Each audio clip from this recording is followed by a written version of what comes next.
God on our side. But the answer is to see the proper relationship. Reason and faith are distinct, and we have to remember that. They're not the same thing. But there's two different ways in which they're important. Faith is more important in terms of its value. So obviously the most important thing in terms of value when it comes to our life is our love, our faith, and our commitment to Jesus Christ and His Word. That's the most important thing. But it's not the first thing in terms of knowing. And so reason is first in how I know. Faith is most important in terms of what is important. So before, if I went up to my wife, Holly, and I told her, will you please marry me? She's going to say, I don't even know who you are. And so when God says, trust me, you got to know who He is, right? You've got to know who God is. You just don't trust just to trust. And so what reason tells us, God's given us reason to sift through all these claims. And so reason helps us to find out who should be believed, who is trustworthy, and then once you find that out, then you have faith. And so once you understand the relationship between the two, that reason comes first in knowing. I got to think about this. I've got to know whether it's true. But that's not the most important thing. What's most important is what came last. Same thing with the most important thing with my relationship with my wife is that we love each other. But that came last. That came last.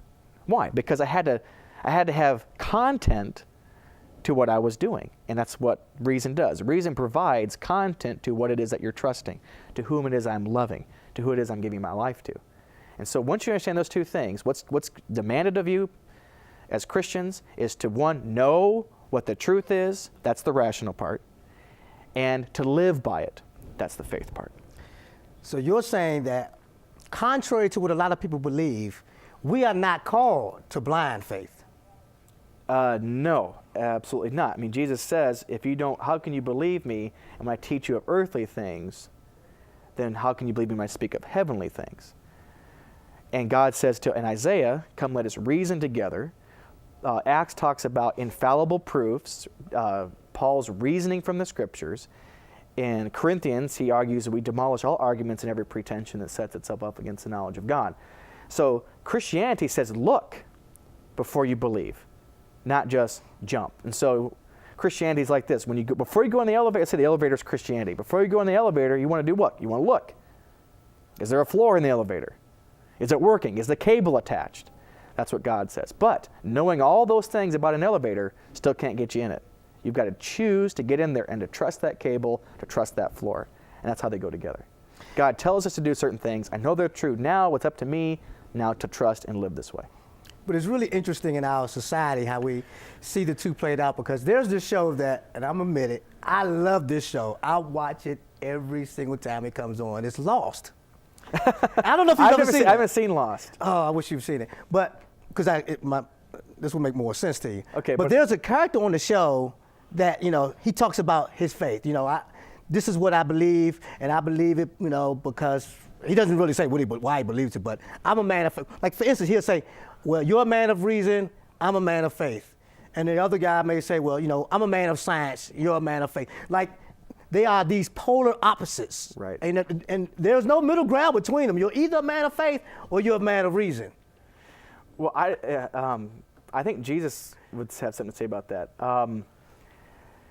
As far as I'm concerned, and many other Christians, that doesn't make any sense to me, because here's why.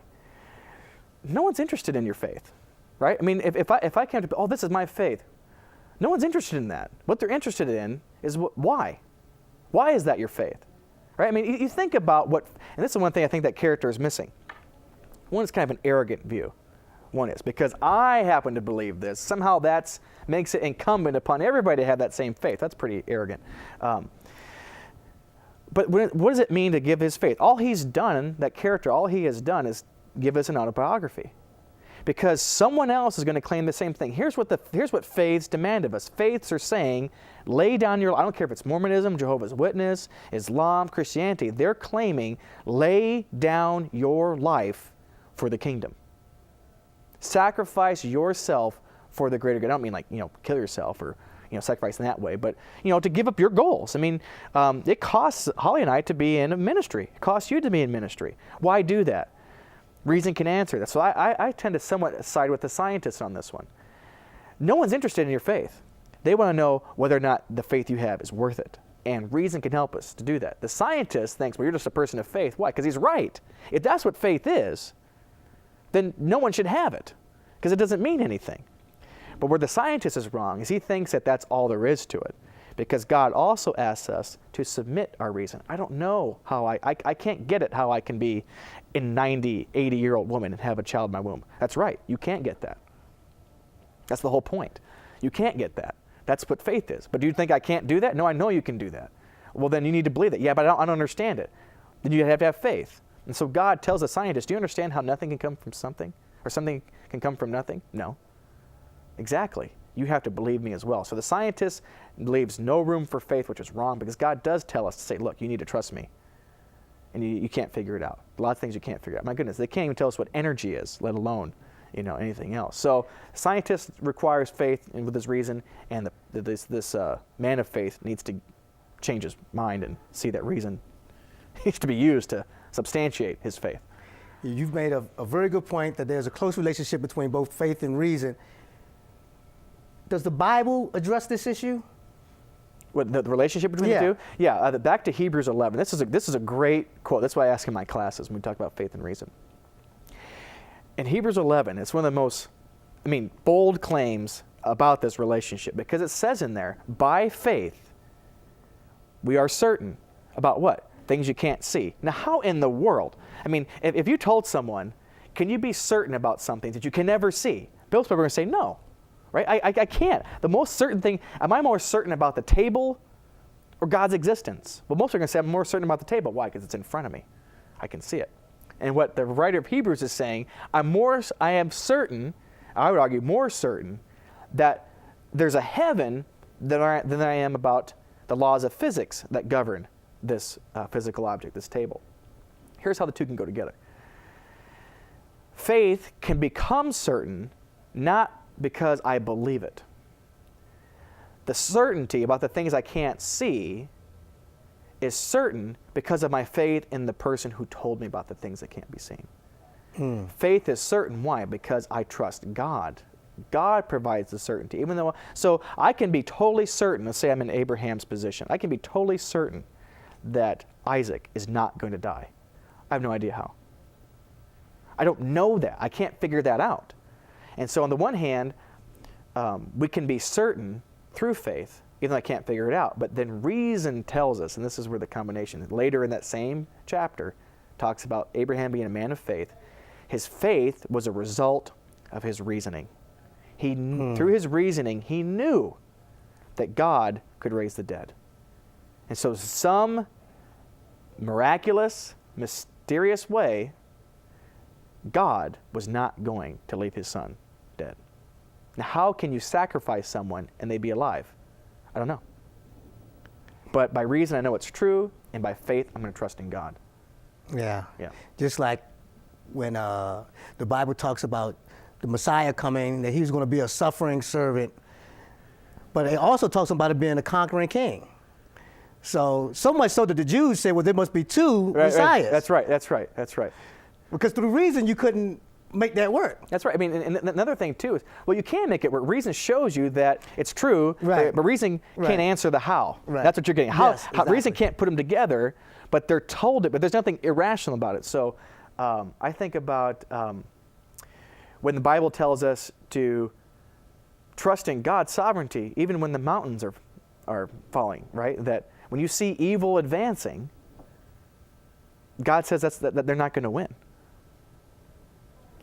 Doesn't look that way, right? Doesn't look that way. So faith is not by sight, but it is reasonable. Why? Because if you believe everything, this is what I think the point is, that if you believe everything else about God is true, then you have to have faith in this, right? Because what reason does is it shows you this is the reasonable thing to trust, and then faith makes the commitment. It's by committing. It's like, I know that Holly would make an excellent wife, but I had to choose to get up there on the altar.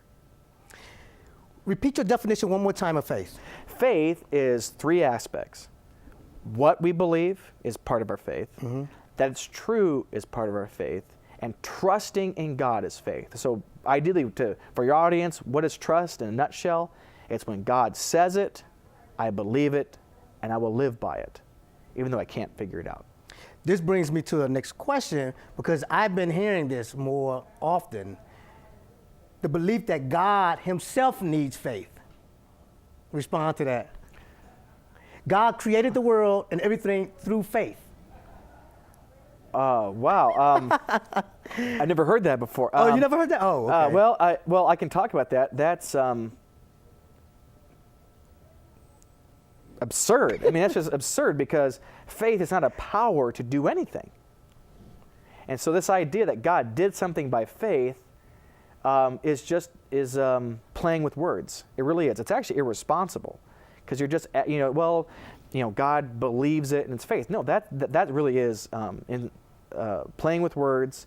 It's playing with people's minds, I think, because God doesn't have to do anything by faith. When you're the sovereign creator of the universe, you don't do anything through some sort of faith act. Right. God doesn't require faith. Why? Because he's God. So that doesn't make, it's a complete change of what the word faith means. And so to say that God requires faith is, here's what I'm going to say, makes him into me. It turns him into a great big human being. And that's anathema. Yeah. Yeah. Well, Dr. Jason Reed, Professor Jason Reed, we've come to the end of the show. I'm a doctor in potential. Okay, that's right. That's right. What do they call it? All but dissertation? Yeah, it's called ABD. ABD. And all but dissertation. There are shots, I see, when I tell people I'm ABD, they say, I'm sorry. No, it's not a condition. Okay, Dr. Jason. Oh, I did it again. Okay, Professor Jason Reed talking with me about the relationship between faith and reason. And that will end this episode of Giving an Answer. Be sure to join me again next time. And until then, goodbye and God bless.